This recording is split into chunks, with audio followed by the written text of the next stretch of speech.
So, essentially what I want to get across to you is, right, when we turn this shoulder in, it's not just because I want to see a really inside-out path. It's because if you're square, and sometimes even if you're open relative to your target, you might see that coming outside, and then you're opening, and then your right shoulder is coming out. Shaft angle obviously is across your feet.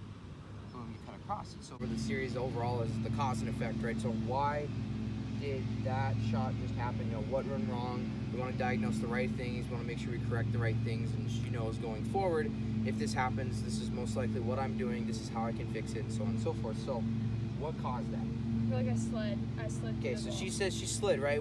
Didn't open hips, threw him down the target line. Okay, obviously, for an advanced player like her, she's going to make a compensation, right? She's most likely not going to just swing down through it. So, most likely, you slid, thought you were going to go right, so you probably tried to pick the club up a little bit. You didn't stand up, but you tried to probably pick it up just because you thought you were either going to dig it into the ground behind it. So, obviously, that's probably why you caught it thin. Okay, so as you can see, just a little long. So, we're going to move on to an adjustment, and we're going to take a little less of a backswing.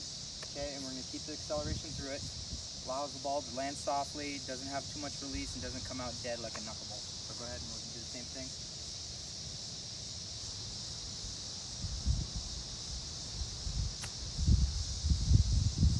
Alright, so you can see much better, much less release. She didn't quite land it where she wanted to, but much better shot. You got underneath it, but it obviously didn't have a lot of power. It was short. So now we have to talk about why. So when you talk about power with a chip, you can have length of backswing, wrist. There's a ton of different factors you can have into it. But for that one, for you, what did you feel like you did? Did you decelerate? Did you take it back too far? Did you take it back not enough? What do you think happened? I think I just decelerated. Okay, so she thinks she decelerated. Obviously, too long of a backswing, didn't accelerate through the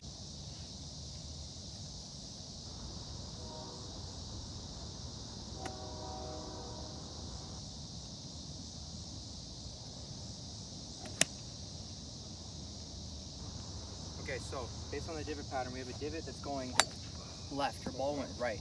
So obviously, what causes that? So in your opinion, what would cause that?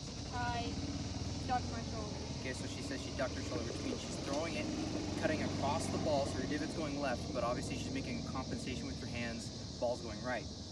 So that divot is really, really crucial because it shows us, okay, the pump drill is obviously something we really want to incorporate and really work on because that obviously helps her drop her shoulder, drop her hands, go down her feet line, square divot, square ball,